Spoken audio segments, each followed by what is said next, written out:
ನನ್ನ ಹೆಸರು ರವಿಕಿರಣ್. ಇಂದಿನ ತರಗತಿಯಲ್ಲಿ ನಾವು ಮಾರ್ಕೆಟಿಂಗ್ ತತ್ವಗಳು ಎಂಬ ವಿಷಯದ ಬಗ್ಗೆ ತಿಳಿಯೋಣ. ಘಟಕ 2, ಮಾರ್ಕೆಟಿಂಗ್ ಪರಿಸರ. ಈ ಒಂದು ಮಾರ್ಕೆಟಿಂಗ್ ತತ್ವಗಳು ಈ ವಿಷಯದ ಕೋಡ್ ಬಂದು BCOE 141. ಇದರಲ್ಲಿ ಬ್ಲಾಕ್ 1 ಮಾರ್ಕೆಟಿಂಗ್ನ ಮೂಲ ಪರಿಕಲ್ಪನೆ. ಇದರಲ್ಲಿ ಘಟಕ 2 ಮಾರ್ಕೆಟಿಂಗ್ ಪರಿಸರ.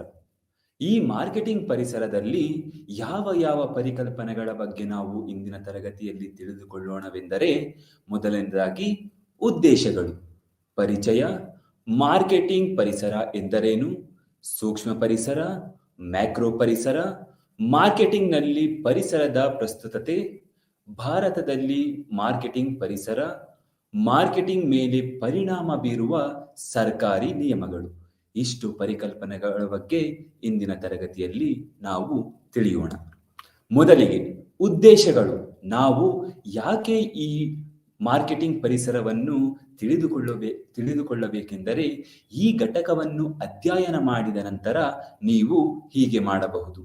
ಸೂಕ್ಷ್ಮ ಪರಿಸರ ಮತ್ತು ಮ್ಯಾಕ್ರೋ ಪರಿಸರದ ಪರಿಭಾಷೆಯಲ್ಲಿ ಮಾರ್ಕೆಟಿಂಗ್ ಪರಿಸರದ ಅರ್ಥವನ್ನು ತಿಳಿಸುವುದು, ಭಾರತದಲ್ಲಿ ಮಾರ್ಕೆಟಿಂಗ್ ಪರಿಸರವನ್ನು ವಿವರಿಸುವುದು, ಮಾರ್ಕೆಟಿಂಗ್ ನಿರ್ಬಂಧಗಳ ಮೇಲೆ ಪರಿಸರವು ಹೇಗೆ ಪರಿಣಾಮ ಬೀರುತ್ತದೆ ಎಂಬುದನ್ನು ಚರ್ಚಿಸುವುದು, ಮಾರ್ಕೆಟಿಂಗ್ ನಿರ್ಧಾರಗಳ ಮೇಲೆ ಪರಿಣಾಮ ಬೀರುವ ಭಾರತದಲ್ಲಿ ಸರ್ಕಾರಿ ನಿಯಮಗಳನ್ನು ವಿವರಿಸುವುದು.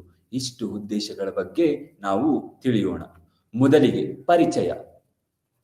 ಹಿಂದಿನ ಘಟಕದಲ್ಲಿ ನೀವು ವಿವಿಧ ಮಾರ್ಕೆಟಿಂಗ್ ಚಟುವಟಿಕೆಗಳ ಬಗ್ಗೆ ಕಲಿತಿದ್ದೀರಿ. ಈ ಚಟುವಟಿಕೆಗಳು ನಿರ್ದಿಷ್ಟ ಪರಿಸರದಲ್ಲಿನ ನಡೆಯುತ್ತಿವೆ ಮತ್ತು ಅವಕಾಶಗಳನ್ನು ಗುರುತಿಸಲು ಮಾರುಕಟ್ಟೆದಾರರು ಈ ಪರಿಸರವನ್ನು ಎಚ್ಚರಿಕೆಯಿಂದ ಗಮನಿಸಬೇಕು. ಮಾರ್ಕೆಟಿಂಗ್ ಮಿಶ್ರಣವು ಸುತ್ತಮುತ್ತಲಿನ ಪರಿಸ್ಥಿತಿಗಳಿಂದ ಕೂಡ ರೂಪುಗೊಂಡಿದೆ. ಮಾರ್ಕೆಟಿಂಗ್ ಮ್ಯಾನೇಜರ್ಗಳು ಈ ಬಾಹ್ಯ ಶಕ್ತಿಯನ್ನು ನಿಯಂತ್ರಿಸಲು ಸಾಧ್ಯವಾಗದಿದ್ದರೂ ಅವರು ನಿರ್ಧಾರಗಳನ್ನು ತೆಗೆದುಕೊಳ್ಳುವಾಗ ಅವುಗಳನ್ನು ಪರಿಗಣಿಸಬೇಕು. ಮಾರ್ಕೆಟಿಂಗ್ ತಂತ್ರಗಳನ್ನು ಅಭಿವೃದ್ಧಿಪಡಿಸುವಾಗ ಮಾರಾಟಗಾರರು ತಮ್ಮ ಕಾರ್ಯಾಚರಣಾ ಪರಿಸರವನ್ನು ನಿಕಟವಾಗಿ ಮೇಲ್ವಿಚಾರಣೆ ಮಾಡುವುದು ಮುಖ್ಯ.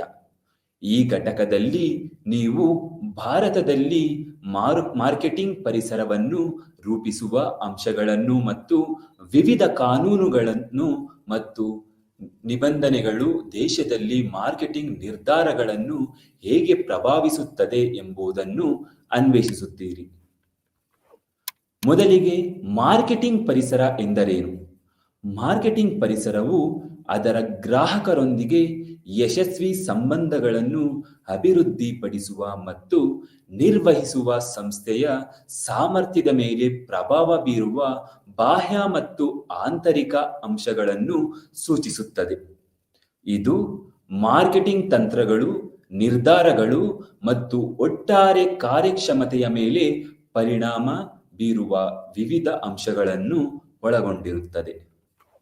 ಉದಾಹರಣೆಗೆ, ಸ್ಥಳೀಯ ಕಾಫಿ ಅಂಗಡಿಯು ಸಾವಯವ ಕಾಫಿಯನ್ನು ನೀಡುವ ಮೂಲಕ ತನ್ನ ಮಾರ್ಕೆಟಿಂಗ್ ತಂತ್ರವನ್ನು ಅಳವಡಿಸಿಕೊಳ್ಳುತ್ತದೆ ಮತ್ತು ಹತ್ತಿರದ ವಿದ್ಯಾರ್ಥಿಗಳು ಮತ್ತು ಯುವ ವೃತ್ತಿಪರರನ್ನು ಆಕರ್ಷಿಸಲು ಸ್ನೇಹಶೀಲಿ ವಾತಾವರಣವನ್ನು ಸೃಷ್ಟಿಸುತ್ತದೆ.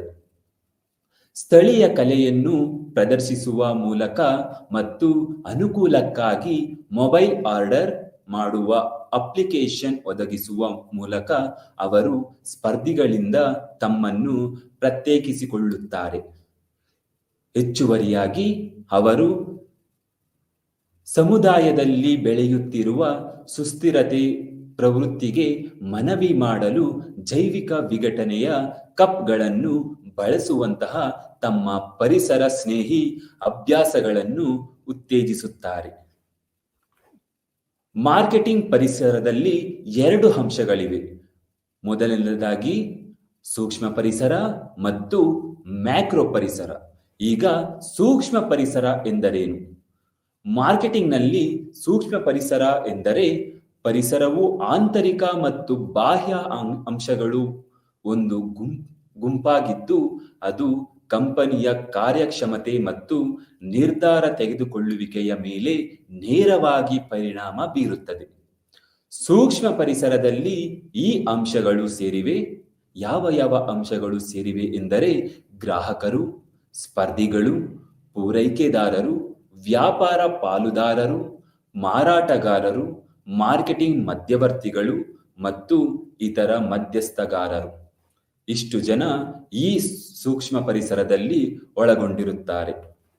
ಉದಾಹರಣೆಗೆ, ಸ್ಥಳೀಯ ಬೇಕರಿಯು ಸೂಕ್ಷ್ಮ ಪರಿಸರದಲ್ಲಿ ಕಾರ್ಯನಿರ್ವಹಿಸುತ್ತದೆ. ಅಲ್ಲಿ ಅದರ ಗ್ರಾಹಕರು ಕುಟುಂಬಗಳು ಮತ್ತು ತಾಜಾ ಬೇಯಿಸಿದ ಸರಕುಗಳನ್ನು ಹುಡುಕುವ ಕಚೇರಿ ಕೆಲಸಗಾರರು. ಇದು ಹತ್ತಿರದ ಕಾಫಿಗಳು, ಕೆಫೆಗಳು ಮತ್ತು ಇತರ ಬೇಕರಿಗಳಿಂದ ಸ್ಪರ್ಧೆಯನ್ನು ಎದುರಿಸುತ್ತದೆ. ಆದ್ದರಿಂದ ಇದು ಎದ್ದು ಕಾಣಲು ಅಂಟುಮುಕ್ತ ಆಯ್ಕೆಗಳಂತಹ ವಿಶಿಷ್ಟ ಉತ್ಪನ್ನಗಳನ್ನು ನೀಡಬೇಕು. ತಾಜಾ ಪದಾರ್ಥಗಳಿಗಾಗಿ ಬೇಕರಿಯು ಸ್ಥಳೀಯ ರೈತರ ಮೇಲೆ ಅವಲಂಬಿತವಾಗಿದೆ. ಪೂರೈಕೆದಾರರ ಸಂಬಂಧಗಳು ನಿರ್ಣಾಯಕವಾಗಿವೆ. ಹೆಚ್ಚುವರಿಯಾಗಿ, ವಿತರಣಾ ಸೇವೆಗಳು ಆನ್ಲೈನ್ನಲ್ಲಿ ಆರ್ಡರ್ ಮಾಡುವ ಆದ್ಯತೆ ನೀಡುವ ಗ್ರಾಹಕರನ್ನು ತಲುಪಲು ಸಹಾಯ ಮಾಡುತ್ತದೆ. ಬೇಕರಿ ಸ್ವತಃ ಹೇಗೆ ಮಾರುಕಟ್ಟೆ ಮಾಡುತ್ತದೆ ಎಂಬುದರ ಮೇಲೆ ಪ್ರಭಾವ ಬೀರುತ್ತದೆ. ಸೂಕ್ಷ್ಮ ಪರಿಸರದ ಅಂಶಗಳು 5 ಅಂಶಗಳು ಇದು ಒಳಗೊಂಡಿದ್ದು, ಮೊದಲನೇದಾಗಿ ಸಂಸ್ಥೆಯ ಆಂತರಿಕ ಪರಿಸರ, ಪೂರೈಕೆದಾರರು, ಮಾರ್ಕೆಟಿಂಗ್ ಮಧ್ಯವರ್ತಿಗಳು, ಸ್ಪರ್ಧಿಗಳು, ಗ್ರಾಹಕರು. ಈ 5 ಸೂಕ್ಷ್ಮ ಪರಿಸರದ ಅಂಶಗಳ ಬಗ್ಗೆ ಇದೀಗ ತಿಳಿಯೋಣ. ಸಂಸ್ಥೆಯ ಆಂತರಿಕ ಪರಿಸರ ಇದು ಕಂಪನಿಯ ಸಂಸ್ಕೃತಿ, ರಚನೆ, ಸಂಪನ್ಮೂಲಗಳು ಮತ್ತು ಅದರ ಮಾರ್ಕೆಟಿಂಗ್ ತಂತ್ರಗಳ ಮೇಲೆ ಪರಿಣಾಮ ಬೀರುವ ಸಾಮರ್ಥ್ಯಗಳನ್ನು ಒಳಗೊಂಡಿದೆ. ಉದಾಹರಣೆಗೆ, ಸಹಯೋಗದ ಸಂಸ್ಕೃತಿಯೊಂದಿಗೆ ಟೆಕ್ ಸ್ಟಾರ್ಟ್ಅಪ್ ಯುವ ಪ್ರೇಕ್ಷಕರನ್ನು ತಲುಪಲು ಸಾಮಾಜಿಕ ಮಾಧ್ಯಮ ಮತ್ತು ಪ್ರಭಾವಶೀಲಿ ಪಾಲುದಾರಿಕೆಗಳನ್ನು ಬಳಸಿಕೊಳ್ಳುವ ನವೀನ ಮಾರ್ಕೆಟಿಂಗ್ ಪ್ರಚಾರಗಳನ್ನು ಪ್ರೋತ್ಸಾಹಿಸಬಹುದು. ಎರಡನೆಯದು, ಪೂರೈಕೆದಾರರು. ಕಂಪನಿಯು ತನ್ನ ಉತ್ಪನ್ನಗಳನ್ನು ಉತ್ಪಾದಿಸಲು ಅಗತ್ಯವಾದ ಸಂಪನ್ಮೂಲಗಳನ್ನು ಪೂರೈಕೆದಾರರು ಒದಗಿಸುತ್ತಾರೆ. ಅವರ ಬೆಲೆ ಮಾರ್ಕೆಟಿಂಗ್ ತಂತ್ರಗಳ ಮೇಲೆ ಪರಿಣಾಮ ಬೀರಬಹುದು. ಉದಾಹರಣೆಗೆ, ಸುಸ್ಥಿರ ಫ್ಯಾಬ್ರಿಕ್ ಪೂರೈಕೆದಾರರನ್ನು ಅವಲಂಬಿಸಿರುವ ಬಟ್ಟೆ ಬ್ರ್ಯಾಂಡ್ ತನ್ನ ಉತ್ಪನ್ನಗಳನ್ನು ಪರಿಸರ ಸ್ನೇಹಿಯಾಗಿ ಮಾರಾಟ ಮಾಡಬಹುದು. ಸುಸ್ಥಿರತೆ ಮತ್ತು ನೈತಿಕ ಸೋರ್ಸಿಂಗ್ಗೆ ಅವರು ಬದ್ಧತೆಯನ್ನು ಒತ್ತಿ ಹೇಳುತ್ತದೆ. ಮೂರನೆಯದು, ಮಾರ್ಕೆಟಿಂಗ್ ಮಧ್ಯವರ್ತಿಗಳು. ಕಂಪನಿಯು ತನ್ನ ಉತ್ಪನ್ನಗಳನ್ನು ಗ್ರಾಹಕರಿಗೆ ಪ್ರಚಾರ ಮಾಡುವ, ಮಾರಾಟ ಮಾಡಲು ಮತ್ತು ವಿತರಿಸಲು ಸಹಾಯ ಮಾಡುವ ವ್ಯವಹಾರಗಳನ್ನು ಅಥವಾ ವ್ಯಕ್ತಿಗಳನ್ನೇ ಮಾರ್ಕೆಟಿಂಗ್ ಮಧ್ಯವರ್ತಿಗಳು ಎಂದು ಕರೆಯುತ್ತೇವೆ. ಉದಾಹರಣೆಗೆ, ಒಂದು ಪಾನೀಯ ಕಂಪನಿಯು ತನ್ನ ಉತ್ಪನ್ನಗಳು ಸ್ಥಳೀಯ ಕಿರಾಣಿ ಅಂಗಡಿಗಳಲ್ಲಿ ಲಭ್ಯವಿವೆ ಎಂಬುದನ್ನು ಖಾತ್ರಿಪಡಿಸುವ ವಿತರಣಾರೊಂದಿಗೆ ಪಾಲುದಾರರಾಗಬಹುದು. ಇದು ಪರಿಣಾಮಕಾರಿ ಮತ್ತು ತಂತ್ರಗಳಿಗೆ ಮತ್ತು ಹೆಚ್ಚಿನ ಗ್ರಾಹಕರನ್ನು ತಲುಪಲು ಅನುವು ಮಾಡಿಕೊಡುತ್ತದೆ. ಸ್ಪರ್ಧಿಗಳು. ಪ್ರತಿಸ್ಪರ್ಧಿಗಳು ಬೆಲೆ, ಉತ್ಪನ್ನ ವೈಶಿಷ್ಟ್ಯಗಳು ಮತ್ತು ಪ್ರಚಾರ ತಂತ್ರಗಳಿಗೆ ಮಾನದಂಡಗಳನ್ನು ಹೊಂದಿಸುವ ಮೂಲಕ ಮಾರುಕಟ್ಟೆ ನಿರ್ಧಾರಗಳನ್ನು ಪ್ರಭಾವಿಸುತ್ತಾರೆ. ಉದಾಹರಣೆಗೆ, ಸ್ಮಾರ್ಟ್ಫೋನ್ ತಯಾರಕರು ಮಾರುಕಟ್ಟೆಯಲ್ಲಿ ಸ್ಪರ್ಧಾತ್ಮಕವಾಗಿ ಉಳಿಯಲು ಅದರ ಮಾರ್ಕೆಟಿಂಗ್ ಪ್ರಚಾರಗಳು ಮತ್ತು ಪ್ರಚಾರದ ಕೊಡುಗೆಗಳನ್ನು ಸರಿಹೊಂದಲು ಸ್ಪರ್ಧಿಗಳ ಉತ್ಪನ್ನ ಬಿಡುಗಡೆಗಳು ಮತ್ತು ಬೆಲೆಗಳನ್ನು ನಿಕಟವಾಗಿ ಮೇಲ್ವಿಚಾರಣೆ ಮಾಡುತ್ತಾರೆ.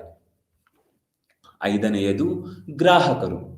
ಗ್ರಾಹಕರ ಆದ್ಯತೆಗಳು, ಅಗತ್ಯತೆಗಳು ಮತ್ತು ನಡವಳಿಕೆಯನ್ನು ಅರ್ಥ ಮಾಡಿಕೊಳ್ಳುವುದು ಪರಿಣಾಮಕಾರಿ ಮಾರ್ಕೆಟಿಂಗ್ಗೆ ನಿರ್ಣಾಯಕವಾಗಿದೆ.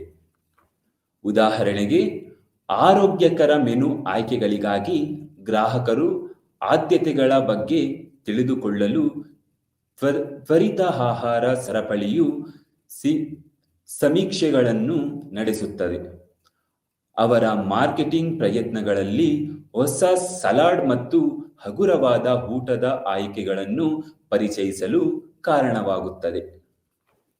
ಇದೀಗ ಮ್ಯಾಕ್ರೋ ಪರಿಸರ ಎಂದರೇನು ಎಂಬ ವಿಷಯದ ಬಗ್ಗೆ ತಿಳಿಯೋಣ.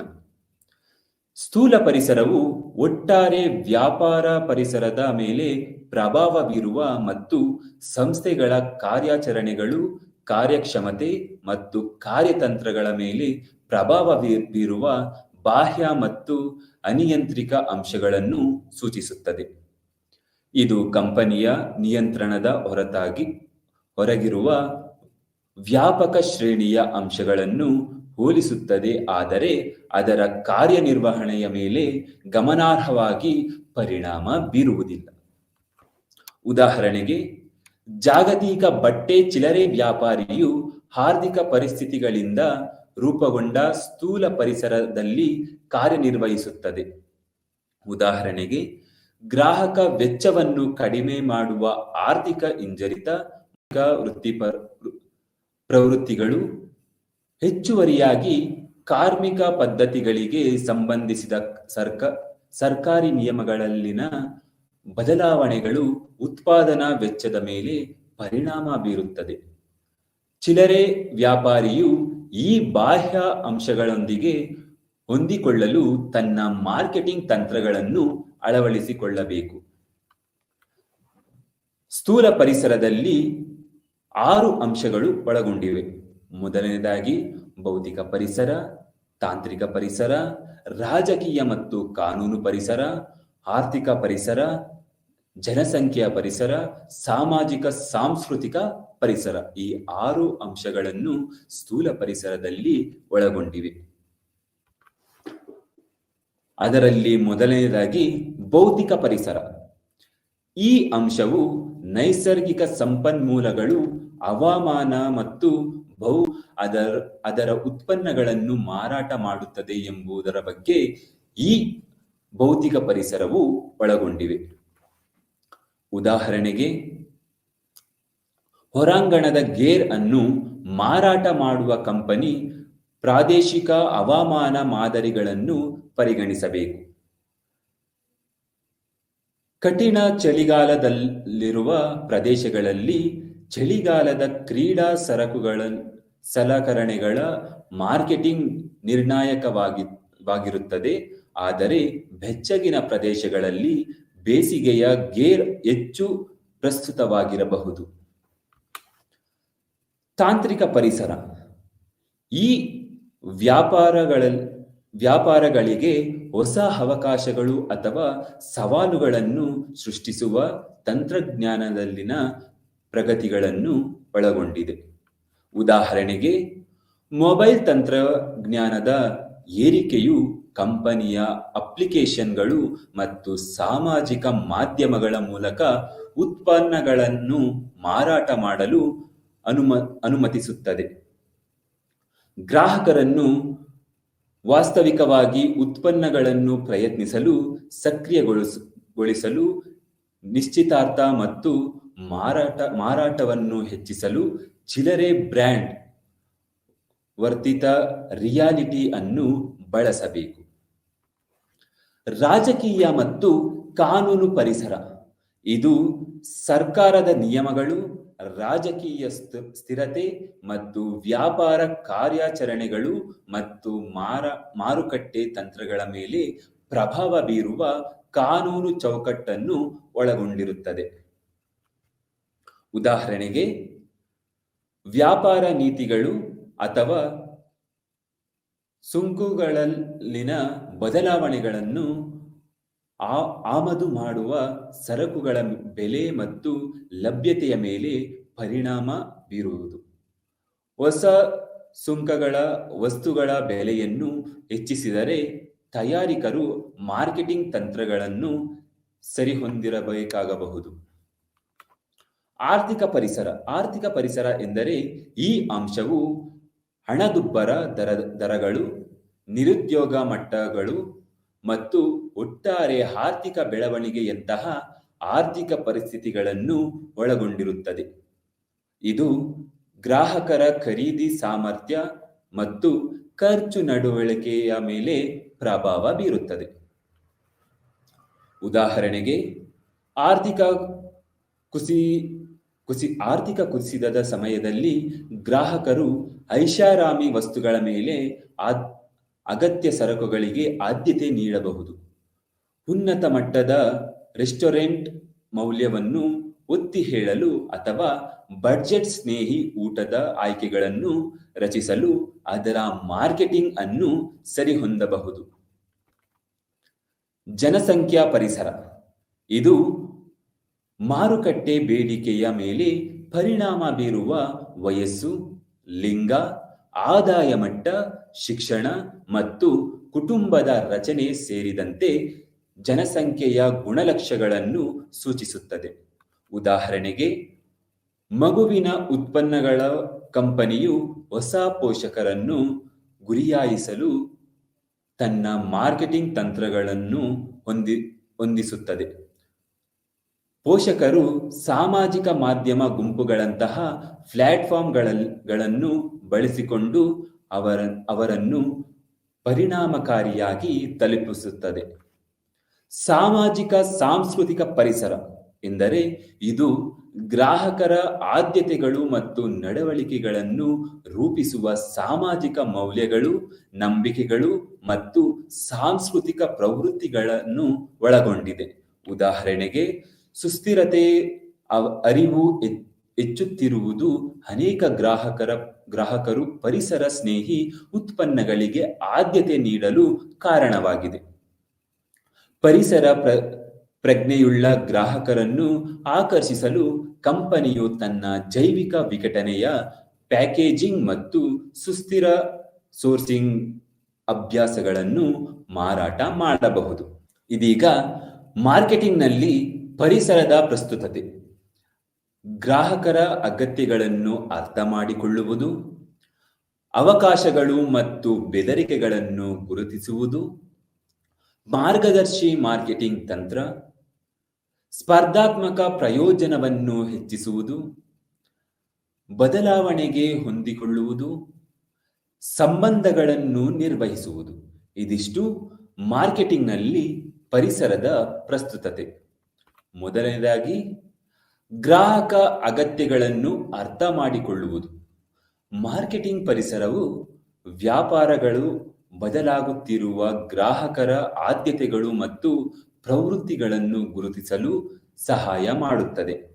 ಅದಕ್ಕೆ ಅನುಗುಣವಾಗಿ ತಮ್ಮ ಉತ್ಪನ್ನಗಳನ್ನು ಮತ್ತು ಮಾರ್ಕೆಟಿಂಗ್ ತಂತ್ರಗಳನ್ನು ಹೊಂದಿಸಲು ಅನುವು ಮಾಡಿಕೊಡುತ್ತದೆ. ಉದಾಹರಣೆಗೆ, ಒಂದು ಲಘು ಕಂಪನಿಯು ಮಾರುಕಟ್ಟೆ ಸಂಶೋಧನೆಯನ್ನು ನಡೆಸುತ್ತದೆ ಮತ್ತು ಆರೋಗ್ಯಕರ ತಿಂಡಿಗಳಿಗೆ ಹೆಚ್ಚುತ್ತಿರುವ ಬೇಡಿಕೆಯನ್ನು ಕಂಡುಹಿಡಿದಿದೆ. ಪ್ರತಿಕ್ರಿಯೆಯಾಗಿ ಅವರು ಸಾವಯವ ಚಿಪ್ಗಳ ಹೊಸ ಸಾಲನ್ನು ಅಭಿವೃದ್ಧಿಪಡಿಸುತ್ತಾರೆ, ಆರೋಗ್ಯ ಪ್ರಜ್ಞೆಯ ಗ್ರಾಹಕರನ್ನು ಪೂರೈಸುತ್ತಾರೆ. ಎರಡನೆಯದು, ಅವಕಾಶಗಳನ್ನು ಮತ್ತು ಬೆದರಿಕೆಗಳನ್ನು ಗುರುತಿಸುವುದು.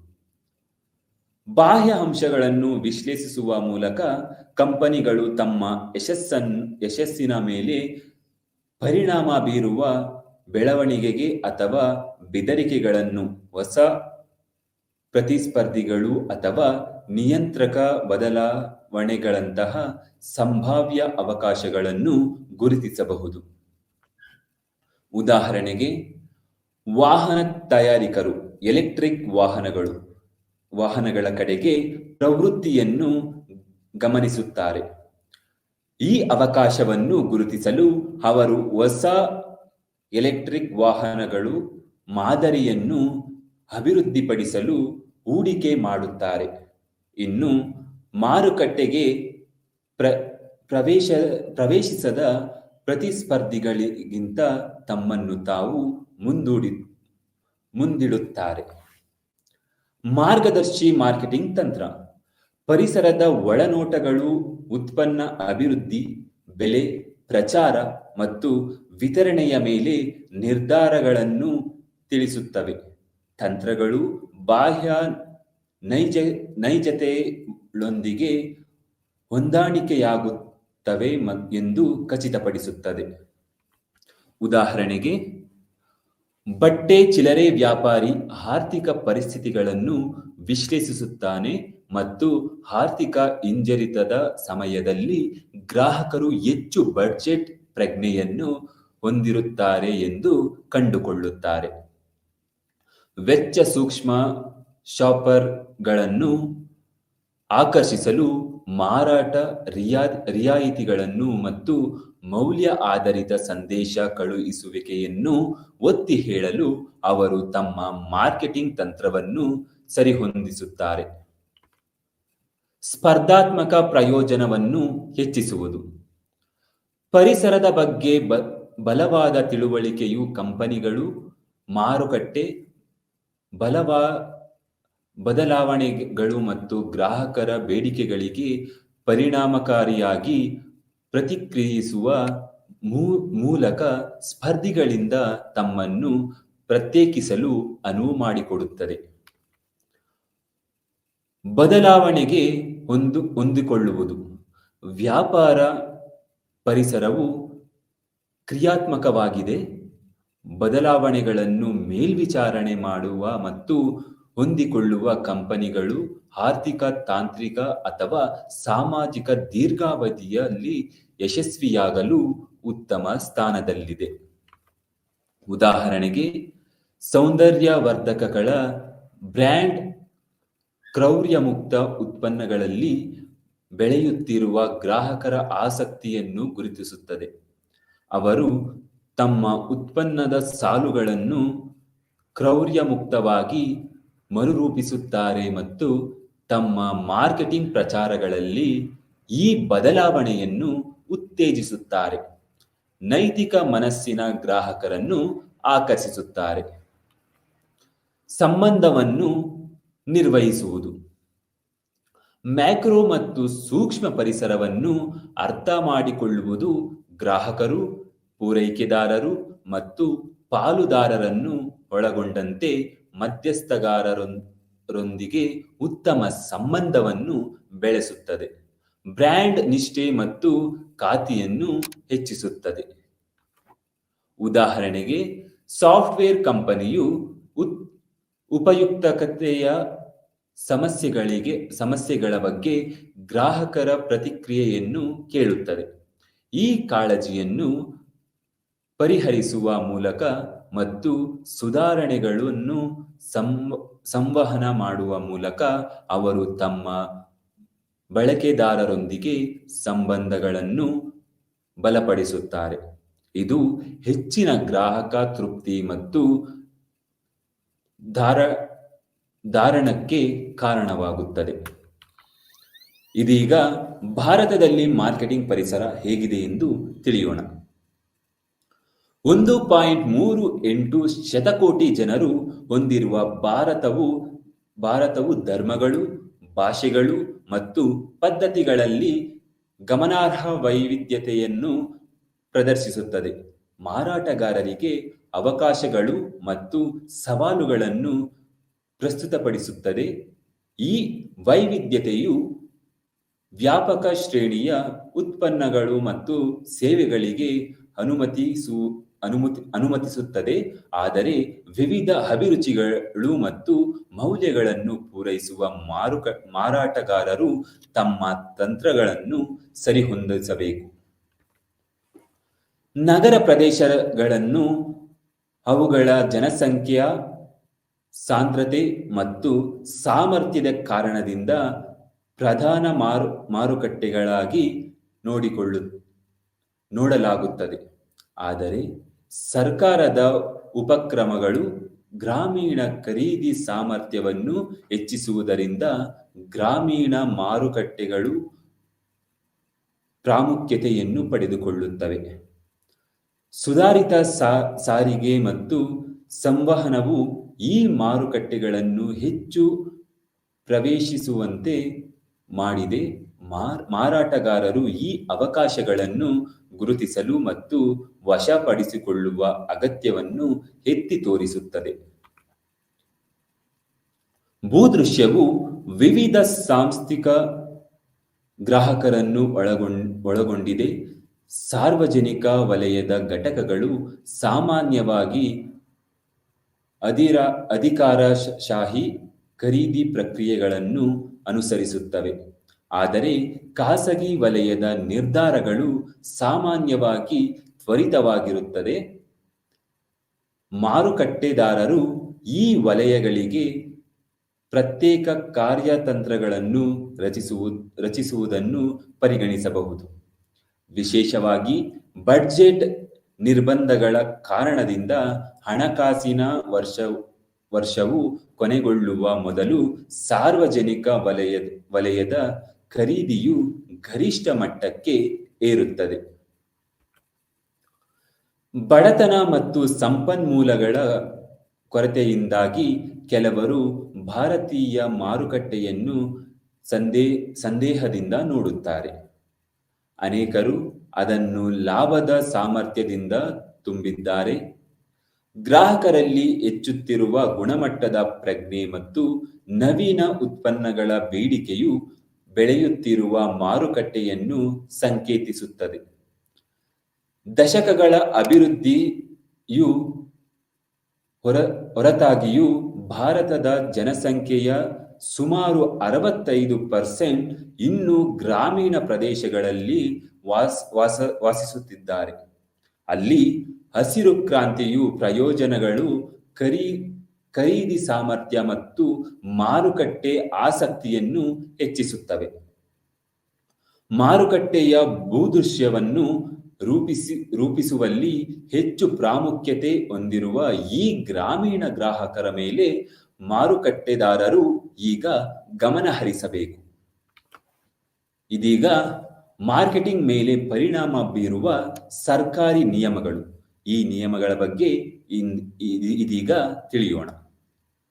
ಭಾರತೀಯ ಒಪ್ಪಂದ ಕಾಯಿದೆ 1872, ಭಾರತೀಯ ಸರಕು ಮಾರಾಟ ಕಾಯಿದೆ 1930, ಕೈಗಾರಿಕೆಗಳ ಕಾಯಿದೆ 1951, ಆಹಾರ ಸುರಕ್ಷತೆ ಮತ್ತು ಗುಣಮಟ್ಟ ಕಾಯಿದೆ 2006, ಔಷಧಗಳು ಮತ್ತು ಮಾಂತ್ರಿಕ ಪರಿಹಾರಗಳು 1954, ಅಗತ್ಯ ಸರಕುಗಳು ತಿದ್ದುಪಡಿ ಕಾಯಿದೆ 2020, ಕಂಪನಿಗಳ ಕಾಯಿದೆ 2013, ಟ್ರೇಡ್ ಮಾರ್ಕ್ ಆಕ್ಟ್ 1999, ಸ್ಪರ್ಧಾತ್ಮಕ ಕಾಯಿದೆ 2002, ಪೇಟೆಂಟ್ ಕಾಯಿದೆ 1970, ಕಾನೂನು ಮಾಪನಶಾಸ್ತ್ರ ಕಾಯಿದೆ 2009, ಗ್ರಾಹಕ ಸಂರಕ್ಷಣಾ ಕಾಯಿದೆ 2019, ಪರಿಸರ ಸಂರಕ್ಷಣಾ ಕಾಯಿದೆ 1986, bureau of Indian standard act 2016. ಇಷ್ಟು ನಾವು ಮಾರ್ಕೆಟಿಂಗ್ ಮೇಲೆ ಪರಿಣಾಮ ಬೀರುವ ಸರ್ಕಾರಿ ನಿಯಮಗಳು. ಇದೀಗ ಈ ವಿಷಯದ ಬಗ್ಗೆ ಗಾಢವಾಗಿ ಚರ್ಚಿಸೋಣ. ಮೊದಲನೇದಾಗಿ ಭಾರತೀಯ ಒಪ್ಪಂದ ಕಾಯಿದೆ 1872. ಈ ಕಾಯಿದೆಯು ಭಾರತದಲ್ಲಿ ಒಪ್ಪಂದಗಳ ರಚನೆ ಮತ್ತು ಜಾರಿಯನ್ನು ನಿಯಂತ್ರಿಸುತ್ತದೆ. ಪಕ್ಷಗಳ ನಡುವಿನ ಒಪ್ಪಂದಗಳು ಬದ್ಧವಾಗಿರುತ್ತವೆ. ವಿವಾದಗಳನ್ನು ಪರಿಹರಿಸಲು ಚೌಕಟ್ಟನ್ನು ಒದಗಿಸುತ್ತವೆ ಎಂದು ಇದು ಖಚಿತಪಡಿಸುತ್ತದೆ. ಭಾರತೀಯ ಸರಕು ಮಾರಾಟ ಕಾಯಿದೆ 1930. ಈ ಕಾಯ್ದೆಯು ಭಾರತದಲ್ಲಿ ಸರಕುಗಳ ಮಾರಾಟವನ್ನು ನಿಯಂತ್ರಿಸುತ್ತದೆ. ಖರೀದಿದಾರರು ಮತ್ತು ಮಾರಾಟಗಾರರ ಹಕ್ಕುಗಳು ಮತ್ತು ಕರ್ತವ್ಯಗಳನ್ನು ವಿವರಿಸುತ್ತದೆ. ಇದು ಸರಕುಗಳ ಗುಣಮಟ್ಟ, ವಿತರಣೆ ಮತ್ತು ಪಾವತಿಗೆ ಸಂಬಂಧಿಸಿದ ನಿಬಂಧನೆಗಳನ್ನು ಒಳಗೊಂಡಿದೆ. ಮೂರನೇದಾಗಿ ಕೈಗಾರಿಕೆಗಳ ಕಾಯಿದೆ ಅಭಿವೃದ್ಧಿ ಮತ್ತು ನಿಯಂತ್ರಣ 1951.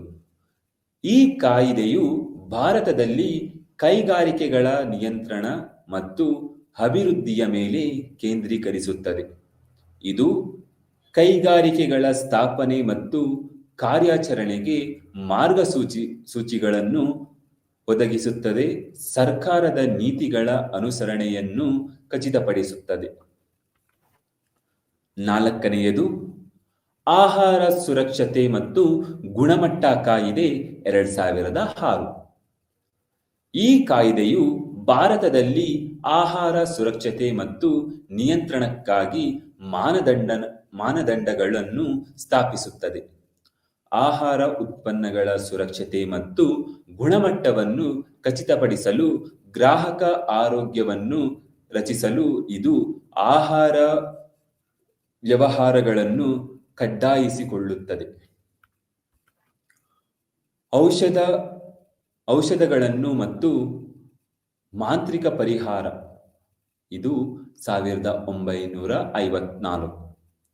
ಈ ಕಾಯಿದೆಯು ನಿರ್ದಿಷ್ಟ ರೋಗಗಳನ್ನು ಗುಣಪಡಿಸುತ್ತದೆ ಎಂದು ಹೇಳುವ ಕೆಲವು ಔಷಧಗಳು ಮತ್ತು ಮಾಂತ್ರಿಕ ಪರಿಹಾರಗಳ ಜಾಹೀರಾತನ್ನು ನಿಷೇಧಿಸುತ್ತದೆ. ಇದು ಗ್ರಾಹಕರನ್ನು ತಪ್ಪು ದಾರಿಗೆಳೆಯುವ ಮತ್ತು ಹಾನಿಕಾರಕ ಆರೋಗ್ಯ ಹಕ್ಕುಗಳಿಂದ ರಕ್ಷಿಸಲು ಗುರಿಯನ್ನು ಹೊಂದಿದೆ. ಆರನೆಯದು ಅಗತ್ಯ ಸರಕುಗಳು ತಿದ್ದುಪಡಿ ಕಾಯಿದೆ 2020. ಈ ಕಾಯ್ದೆಯು ಅಗತ್ಯ ವಸ್ತುಗಳ ಉತ್ಪಾದನೆ, ಪೂರೈಕೆ ಮತ್ತು ವಿತರಣೆಯನ್ನು ಅವುಗಳ ಲಭ್ಯತೆಯನ್ನು ಖಚಿತಪಡಿಸಿಕೊಳ್ಳಲು ಮತ್ತು ಸಂಗ್ರಹಣೆ ಮತ್ತು ಕಪ್ಪು ಮಾರುಕಟ್ಟೆಯನ್ನು ತಡೆಯಲು ನಿಯಂತ್ರಿಸುತ್ತದೆ. ಕಂಪನಿಗಳ ಕಾಯಿದೆ 2013.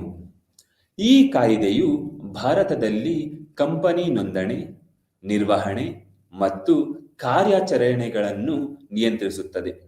ಇದು ಕಾರ್ಪೊರೇಟ್ ಆಡಳಿತ, ಹಣಕಾಸು ಬಹಿರಂಗಪಡಿಸುವಿಕೆ ಮತ್ತು ಷೇರುದಾರರ ಹಕ್ಕುಗಳ ರಕ್ಷಣೆ ನಿಬಂಧನೆಗಳನ್ನು ಒಳಗೊಂಡಿವೆ. Trade mark act 1999. ಈ ಕಾಯ್ದೆಯು ಭಾರತದಲ್ಲಿ ಟ್ರೇಡ್ ಮಾರ್ಕ್ಗಳ ನೋಂದಣಿ, ರಕ್ಷಣೆ ಮತ್ತು ಜಾರಿಗಾಗಿ ಒದಗಿಸುತ್ತದೆ. ಇದು ವ್ಯಾಪಾರಗಳು ತಮ್ಮ ಬ್ರ್ಯಾಂಡ್ ಗುರುತನ್ನು ರಕ್ಷಿಸಲು ಮತ್ತು ಉಲ್ಲಂಘನೆಯನ್ನು ತಡೆಯಲು ಸಹಾಯ ಮಾಡುತ್ತದೆ. ಸ್ಪರ್ಧಾತ್ಮಕ ಕಾಯ್ದೆ 2002. ಈ ಕಾಯ್ದೆಯು ಸ್ಪರ್ಧೆಯನ್ನು ಉತ್ತೇಜಿಸುತ್ತದೆ ಮತ್ತು ಮಾರುಕಟ್ಟೆಯಲ್ಲಿ ಸ್ಪರ್ಧಾತ್ಮಕ ವಿರೋಧಿ ಅಭ್ಯಾಸಗಳನ್ನು ತಡೆಯುತ್ತದೆ. ಇದು ಗ್ರಾಹಕರ ಹಿತಾಸಕ್ತಿಯನ್ನು ರಕ್ಷಿಸಲು ಮತ್ತು ನ್ಯಾಯಯುತ ಮಾರುಕಟ್ಟೆ ನಡವಳಿಕೆಯನ್ನು ಖಚಿತಪಡಿಸಲು ಗುರಿಯನ್ನು ಹೊಂದಿದೆ. ಪೇಟೆಂಟ್ ಕಾಯ್ದೆ 1970. ಈ ಕಾಯ್ದೆಯು ಭಾರತದಲ್ಲಿ ಆವಿಷ್ಕಾರಗಳ ಪೇಟೆಂಟ್ ಅನ್ನು ನಿಯಂತ್ರಿಸುತ್ತದೆ. ನಿರ್ದಿಷ್ಟ ಅವಧಿಗೆ ಸಂಶೋಧಕರಿಗೆ ವಿಶೇಷ ಹಕ್ಕುಗಳನ್ನು ಒದಗಿಸುತ್ತದೆ. ಇದು ಬೌದ್ಧಿಕ ಆಸ್ತಿಯನ್ನು ರಕ್ಷಿಸಲು ಮೂಲಕ ನಾವೀನ್ಯತೆಯನ್ನು ಉತ್ತೇಜಿಸುತ್ತದೆ. ಕಾನೂನು ಮಾಪನಶಾಸ್ತ್ರ ಕಾಯಿದೆ 2009.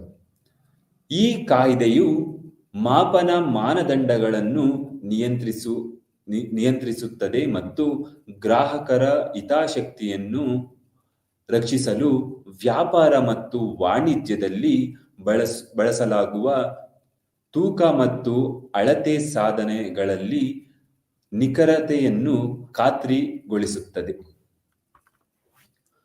ಗ್ರಾಹಕರ ಸಂರಕ್ಷಣಾ ಕಾಯ್ದೆ 2000 ಕಚೇರಿ ಕೆಲಸಗಾರರು ಇದು ಹತ್ತಿರದ ಕೆಫೆಗಳ ಮತ್ತು ಇತರ ಬೇಕರಿಗಳಿಂದ ಸ್ಪರ್ಧೆಯನ್ನು ಎದುರಿಸುತ್ತದೆ. ಆದ್ದರಿಂದ ಇದು ಎದ್ದು ಕಾಣಲು ಅಂಟು ಮುಕ್ತ ಆಯ್ಕೆಗಳಂತಹ ವಿಶಿಷ್ಟ ಉತ್ಪನ್ನಗಳನ್ನು ನೀಡಬೇಕು. ತಾಜಾ ಪದಾರ್ಥಗಳಿಗಾಗಿ ಬೇಕರಿ ಸ್ಥಳೀಯ ರೈತರ ಮೇಲೆ ಅವಲಂಬಿತವಾಗಿದೆ. ಪೂರೈಕೆದಾರರ ಸಂಬಂಧಗಳು ನಿರ್ಣಾಯಕವಾಗಿವೆ. ಹೆಚ್ಚುವರಿಯಾಗಿ ವಿತರಣಾ ಸೇವೆಗಳು ಆನ್ಲೈನ್ನಲ್ಲಿ ಆರ್ಡರ್ ಮಾಡುವ ಆದ್ಯತೆ ನೀಡುವ ಗ್ರಾಹಕರನ್ನು ತಲುಪಲು ಸಹಾಯ ಮಾಡುತ್ತದೆ. ಬೇಕರಿ ಸ್ವತಃ ಹೇಗೆ ಮಾರುಕಟ್ಟೆ ಮಾಡುತ್ತದೆ ಎಂಬುದರ ಮೇಲೆ ಪ್ರಭಾವ ಬೀರುತ್ತದೆ.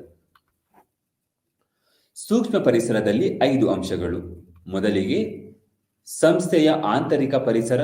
ಇದು ಕಂಪನಿಯ ಸಂಸ್ಕೃತಿ, ರಚನೆ, ಸಂಪನ್ಮೂಲಗಳು ಮತ್ತು ಅದರ ಮಾರ್ಕೆಟಿಂಗ್ ತಂತ್ರಗಳ ಮೇಲೆ ಪರಿಣಾಮ ಬೀರುವ ಸಾಮರ್ಥ್ಯಗಳನ್ನು ಒಳಗೊಂಡಿದೆ. ಎರಡನೆಯದು ಪೂರೈಕೆದಾರರು. ಕಂಪನಿಯು ತನ್ನ ಉತ್ಪನ್ನಗಳನ್ನು ಉತ್ಪಾದಿಸುವ ಅಗತ್ಯವಾದ ಸಂಪನ್ಮೂಲಗಳನ್ನು ಪೂರೈಕೆದಾರರು ಒದಗಿಸುತ್ತಾರೆ. ಅವರ ಬೆಲೆ ಮಾರ್ಕೆಟಿಂಗ್ ತಂತ್ರಗಳ ಮೇಲೆ ಪರಿಣಾಮ ಬೀರಬಹುದು. ಸಹಾಯ ಮಾಡುವ ವ್ಯವಹಾರಗಳು ಅಥವಾ ವ್ಯಕ್ತಿಗಳನ್ನೇ ನಾವು ಮಧ್ಯವರ್ತಿಗಳು ಎಂದು ಕರೆಯುತ್ತೇವೆ. ನಾಲ್ಕನೆಯದು ಸ್ಪರ್ಧಿಗಳು. ಪ್ರತಿಸ್ಪರ್ಧಿಗಳು ಬೆಲೆ, ಉತ್ಪನ್ನ ವೈಶಿಷ್ಟ್ಯಗಳು ಮತ್ತು ಪ್ರಚಾರದ ತಂತ್ರಗಳಿಗೆ ಮಾನದಂಡಗಳನ್ನು ಹೊಂದಿಸುವ ಮೂಲಕ ಮಾರುಕಟ್ಟೆ ನಿರ್ಧಾರಗಳನ್ನು ಪ್ರಭಾವಿಸುತ್ತಾರೆ. ಐದನೆಯದು ಗ್ರಾಹಕರು. ಗ್ರಾಹಕರ ಆದ್ಯತೆಗಳು, ಅಗತ್ಯಗಳು ಮತ್ತು ನಡವಳಿಕೆಯನ್ನು ಅರ್ಥ ಮಾಡಿಕೊಳ್ಳುವುದು ಪರಿಣಾಮಕಾರಿ ಮಾರ್ಕೆಟಿಂಗ್ಗೆ ನಿರ್ಣಾಯಕವಾಗಿದೆ. ಇದೀಗ ಮ್ಯಾಕ್ರೋ ಪರಿಸರ ಎಂದರೆ ಸ್ಥೂಲ ಪರಿಸರವು ಒಟ್ಟಾರೆ ವ್ಯಾಪಾರ ಪರಿಸರದ ಮೇಲೆ ಪ್ರಭಾವ ಬೀರುವ ಮತ್ತು ಸಂಸ್ಥೆಗಳ ಕಾರ್ಯಾಚರಣೆಗಳು, ಕಾರ್ಯಕ್ಷಮತೆ ಮತ್ತು ಕಾರ್ಯತಂತ್ರಗಳ ಮೇಲೆ ಪ್ರಭಾವ ಬೀರುವ ಬಾಹ್ಯ ಮತ್ತು ಅನಿಯಂತ್ರಿತ ಅಂಶಗಳನ್ನು ಸೂಚಿಸುತ್ತದೆ. ಇದು ಕಂಪನಿಯ ನಿಯಂತ್ರಣದ ಹೊರಗಿರುವ ವ್ಯಾಪಕ ಶ್ರೇಣಿಯ ಅಂಶಗಳನ್ನು ಹೋಲಿಸುತ್ತದೆ, ಆದರೆ ಅದರ ಕಾರ್ಯನಿರ್ವಹಣೆಯ ಮೇಲೆ ಗಮನಾರ್ಹವಾಗಿ ಪರಿಣಾಮ ಬೀರುತ್ತದೆ. ಉದಾಹರಣೆಗೆ, ಜಾಗತಿಕ ಬಟ್ಟೆ ಚಿಲ್ಲರೆ ವ್ಯಾಪಾರಿಯು ಆರ್ಥಿಕ ಪರಿಸ್ಥಿತಿಗಳಿಂದ ರೂಪುಗೊಂಡ ಸ್ಥೂಲ ಪರಿಸರದಲ್ಲಿ ಕಾರ್ಯನಿರ್ವಹಿಸುತ್ತದೆ. ಉದಾಹರಣೆಗೆ, ಗ್ರಾಹಕ ವೆಚ್ಚವನ್ನು ಕಡಿಮೆ ಮಾಡಲು ಆರ್ಥಿಕ ಹಿಂಜರಿತ ಮತ್ತು ಸಮರ್ಥನೀಯ ಫ್ಯಾಷನ್ಗಾಗಿ ಹೆಚ್ಚುತ್ತಿರುವ ಬೇಡಿಕೆಯಂತಹ ಸಾಮಾಜಿಕ ಪ್ರವೃತ್ತಿಗಳು. ಹೆಚ್ಚುವರಿಯಾಗಿ, ಕಾರ್ಮಿಕ ಪದ್ಧತಿಗಳಿಗೆ ಸಂಬಂಧಿಸಿದ ಸರ್ಕಾರಿ ನಿಯಮಗಳಲ್ಲಿನ ಬದಲಾವಣೆಗಳು ಉತ್ಪಾದನಾ ವೆಚ್ಚದ ಮೇಲೆ ಪರಿಣಾಮ ಬೀರಬಹುದು. ಚಿಲ್ಲರೆ ವ್ಯಾಪಾರಿಯು ಈ ಬಾಹ್ಯ ಅಂಶಗಳೊಂದಿಗೆ ಹೊಂದಿಕೊಳ್ಳಲು ತನ್ನ ಮಾರ್ಕೆಟಿಂಗ್ ತಂತ್ರಗಳನ್ನು ಅಳವಡಿಸಿಕೊಳ್ಳಬೇಕು. ಈ ಸ್ಥೂಲ ಪರಿಸರದಲ್ಲಿ 6 ಅಂಶಗಳಿವೆ. ಅದರಲ್ಲಿ ಮೊದಲಿಗೆ ಭೌತಿಕ ಪರಿಸರ.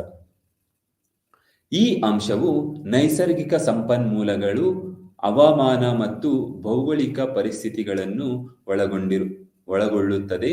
ಅದು ವ್ಯಾಪಾರವು ಹೇಗೆ ಕಾರ್ಯನಿರ್ವಹಿಸುತ್ತದೆ ಮತ್ತು ಅದರ ಉತ್ಪನ್ನಗಳನ್ನು ಮಾರಾಟ ಮಾಡುತ್ತದೆ. ಎರಡನೆಯದು ತಾಂತ್ರಿಕ ಪರಿಸರ. ಇದು ವ್ಯಾಪಾರಗಳಿಗೆ ಹೊಸ ಅವಕಾಶಗಳು ಅಥವಾ ಸವಾಲುಗಳನ್ನು ಸೃಷ್ಟಿಸುವ ತಂತ್ರಜ್ಞಾನದಲ್ಲಿನ ಪ್ರಗತಿಗಳನ್ನು ಒಳಗೊಂಡಿದೆ. ಮೂರನೆಯದು ರಾಜಕೀಯ ಮತ್ತು ಕಾನೂನು ಪರಿಸರ. ಇದು ಸರ್ಕಾರದ ನಿಯಮಗಳು, ರಾಜಕೀಯ ಸ್ಥಿರತೆ ಮತ್ತು ವ್ಯಾಪಾರ ಕಾರ್ಯಾಚರಣೆಗಳು ಮತ್ತು ಮಾರುಕಟ್ಟೆ ತಂತ್ರಗಳ ಮೇಲೆ ಪ್ರಭಾವ ಬೀರುವ ಕಾನೂನು ಚೌಕಟ್ಟನ್ನು ಒಳಗೊಂಡಿರುತ್ತದೆ. ನಾಲ್ಕನೆಯ ಅಂಶ ಆರ್ಥಿಕ ಪರಿಸರ. ಈ ಅಂಶವು ಹಣದುಬ್ಬರ ದರಗಳು, ನಿರುದ್ಯೋಗ ಮಟ್ಟಗಳು ಮತ್ತು ಒಟ್ಟಾರೆ ಆರ್ಥಿಕ ಬೆಳವಣಿಗೆಯಂತಹ ಆರ್ಥಿಕ ಪರಿಸ್ಥಿತಿಗಳನ್ನು ಒಳಗೊಂಡಿರುತ್ತದೆ. ಇದು ಗ್ರಾಹಕರ ಖರೀದಿ ಸಾಮರ್ಥ್ಯ ಮತ್ತು ಖರ್ಚು ನಡವಳಿಕೆಯ ಮೇಲೆ ಪ್ರಭಾವ ಬೀರುತ್ತದೆ. ಐದನೆಯದು ಜನಸಂಖ್ಯಾ ಪರಿಸರ. ಇದು ಮಾರುಕಟ್ಟೆ ಬೇಡಿಕೆಯ ಮೇಲೆ ಪರಿಣಾಮ ಬೀರುವ ವಯಸ್ಸು, ಲಿಂಗ, ಆದಾಯ ಮಟ್ಟ, ಶಿಕ್ಷಣ ಮತ್ತು ಕುಟುಂಬದ ರಚನೆ ಸೇರಿದಂತೆ ಜನಸಂಖ್ಯೆಯ ಗುಣಲಕ್ಷಣಗಳನ್ನು ಸೂಚಿಸುತ್ತದೆ. ಆರನೆಯ ಅಂಶ ಸಾಮಾಜಿಕ ಸಾಂಸ್ಕೃತಿಕ ಪರಿಸರ. ಇದು ಗ್ರಾಹಕರ ಆದ್ಯತೆಗಳು ಮತ್ತು ನಡವಳಿಕೆಗಳನ್ನು ರೂಪಿಸುವ ಸಾಮಾಜಿಕ ಮೌಲ್ಯಗಳು, ನಂಬಿಕೆಗಳು ಮತ್ತು ಸಾಂಸ್ಕೃತಿಕ ಪ್ರವೃತ್ತಿಗಳನ್ನು ಒಳಗೊಂಡಿದೆ. ಇದೀಗ ಮಾರ್ಕೆಟಿಂಗ್ ಪರಿಸರದ ಪ್ರಸ್ತುತತೆ. ಮೊದಲನೇದಾಗಿ ಗ್ರಾಹಕರ ಅಗತ್ಯಗಳನ್ನು ಅರ್ಥ ಮಾಡಿಕೊಳ್ಳುವುದು. ಮಾರ್ಕೆಟಿಂಗ್ ಪರಿಸರವು ವ್ಯಾಪಾರಗಳು ಬದಲಾಗುತ್ತಿರುವ ಗ್ರಾಹಕರ ಆದ್ಯತೆಗಳು ಮತ್ತು ಪ್ರವೃತ್ತಿಗಳನ್ನು ಗುರುತಿಸಲು ಸಹಾಯ ಮಾಡುತ್ತದೆ. ಅದಕ್ಕೆ ಅನುಗುಣವಾಗಿ ತಮ್ಮ ಉತ್ಪನ್ನಗಳನ್ನು ಮತ್ತು ಮಾರ್ಕೆಟಿಂಗ್ ತಂತ್ರಗಳನ್ನು ಹೊಂದಿಸಲು ಅನುವು ಮಾಡಿಕೊಡುತ್ತದೆ. ಎರಡನೆಯದು ಅವಕಾಶಗಳು ಮತ್ತು ಬೆದರಿಕೆಗಳನ್ನು ಗುರುತಿಸುವುದು. ಬಾಹ್ಯ ಅಂಶಗಳನ್ನು ವಿಶ್ಲೇಷಿಸುವ ಮೂಲಕ ಕಂಪನಿಗಳು ತಮ್ಮ ಯಶಸ್ಸಿನ ಮೇಲೆ ಪರಿಣಾಮ ಬೀರುವ ಬೆಳವಣಿಗೆಗೆ ಅಥವಾ ಬೆದರಿಕೆಗಳನ್ನು, ಹೊಸ ಪ್ರತಿಸ್ಪರ್ಧಿಗಳು ಅಥವಾ ನಿಯಂತ್ರಿತ ಬದಲಾವಣೆಗಳಂತಹ ಸಂಭಾವ್ಯ ಅವಕಾಶಗಳನ್ನು ಗುರುತಿಸಬಹುದು. ಮೂರನೆಯದು ಮಾರ್ಗದರ್ಶಿ ಮಾರ್ಕೆಟಿಂಗ್ ತಂತ್ರ. ಪರಿಸರದ ಒಳನೋಟಗಳು ಉತ್ಪನ್ನ ಅಭಿವೃದ್ಧಿ, ಬೆಲೆ, ಪ್ರಚಾರ ಮತ್ತು ವಿತರಣೆಯ ಮೇಲಿನ ನಿರ್ಧಾರಗಳನ್ನು ತಿಳಿಸುತ್ತವೆ. ತಂತ್ರಗಳು ಬಾಹ್ಯ ನೈಜತೆಗಳೊಂದಿಗೆ ಹೊಂದಾಣಿಕೆಯಾಗುತ್ತವೆ ಎಂದು ಖಚಿತಪಡಿಸುತ್ತದೆ. ನಾಲ್ಕನೆಯದು ಸ್ಪರ್ಧಾತ್ಮಕ ಪ್ರಯೋಜನವನ್ನು ಹೆಚ್ಚಿಸುವುದು. ಪರಿಸರದ ಬಗ್ಗೆ ಬಲವಾದ ತಿಳುವಳಿಕೆಯು ಕಂಪನಿಗಳು ಮಾರುಕಟ್ಟೆ ಬದಲಾವಣೆಗಳು ಮತ್ತು ಗ್ರಾಹಕರ ಬೇಡಿಕೆಗೆ ಪರಿಣಾಮಕಾರಿಯಾಗಿ ಪ್ರತಿಕ್ರಿಯಿಸುವ ಮೂಲಕ ಸ್ಪರ್ಧಿಗಳಿಂದ ತಮ್ಮನ್ನು ಪ್ರತ್ಯೇಕಿಸಲು ಅನುವು ಮಾಡಿಕೊಡುತ್ತದೆ. ಐದನೆಯದು ಬದಲಾವಣೆಗೆ ಹೊಂದಿಕೊಳ್ಳುವುದು. ವ್ಯಾಪಾರ ಪರಿಸರವು ಕ್ರಿಯಾತ್ಮಕವಾಗಿದೆ. ಬದಲಾವಣೆಗಳನ್ನು ಮೇಲ್ವಿಚಾರಣೆ ಮಾಡುವ ಮತ್ತು ಹೊಂದಿಕೊಳ್ಳುವ ಕಂಪನಿಗಳು ಆರ್ಥಿಕ, ತಾಂತ್ರಿಕ ಅಥವಾ ಸಾಮಾಜಿಕ ದೀರ್ಘಾವಧಿಯಲ್ಲಿ ಯಶಸ್ವಿಯಾಗಲು ಉತ್ತಮ ಸ್ಥಾನದಲ್ಲಿದೆ. ಆರನೆಯದು ಸಂಬಂಧಗಳನ್ನು ನಿರ್ವಹಿಸುವುದು.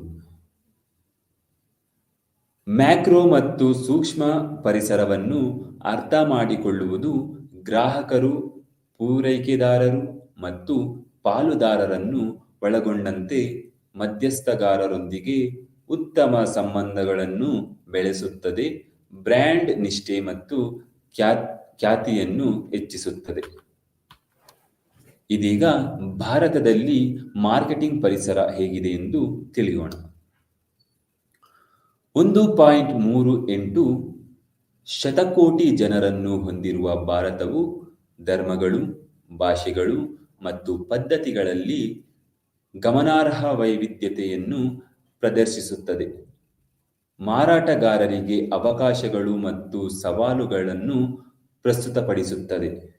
ಈ ವೈವಿಧ್ಯತೆಯು ವ್ಯಾಪಕ ಶ್ರೇಣಿಯ ಉತ್ಪನ್ನಗಳು ಮತ್ತು ಸೇವೆಗಳಿಗೆ ಅನುಮತಿಸುತ್ತದೆ, ಆದರೆ ವಿವಿಧ ಅಭಿರುಚಿಗಳು ಮತ್ತು ಮೌಲ್ಯಗಳನ್ನು ಪೂರೈಸಲು ಮಾರಾಟಗಾರರು ತಮ್ಮ ತಂತ್ರಗಳನ್ನು ಸರಿಹೊಂದಿಸಬೇಕು. ನಗರ ಪ್ರದೇಶಗಳನ್ನು ಅವುಗಳ ಜನಸಂಖ್ಯೆ, ಸಾಂದ್ರತೆ ಮತ್ತು ಸಾಮರ್ಥ್ಯದ ಕಾರಣದಿಂದ ಪ್ರಧಾನ ಮಾರುಕಟ್ಟೆಗಳಾಗಿ ನೋಡಿಕೊಳ್ಳಲಾಗುತ್ತದೆ. ಆದರೆ ಸರ್ಕಾರದ ಉಪಕ್ರಮಗಳು ಗ್ರಾಮೀಣ ಖರೀದಿ ಸಾಮರ್ಥ್ಯವನ್ನು ಹೆಚ್ಚಿಸುವುದರಿಂದ ಗ್ರಾಮೀಣ ಮಾರುಕಟ್ಟೆಗಳು ಪ್ರಾಮುಖ್ಯತೆಯನ್ನು ಪಡೆಯುತ್ತಿವೆ. ಸುಧಾರಿತ ಸಾರಿಗೆ ಮತ್ತು ಸಂವಹನವು ಈ ಮಾರುಕಟ್ಟೆಗಳನ್ನು ಹೆಚ್ಚು ಪ್ರವೇಶಿಸುವಂತೆ ಮಾಡಿದೆ.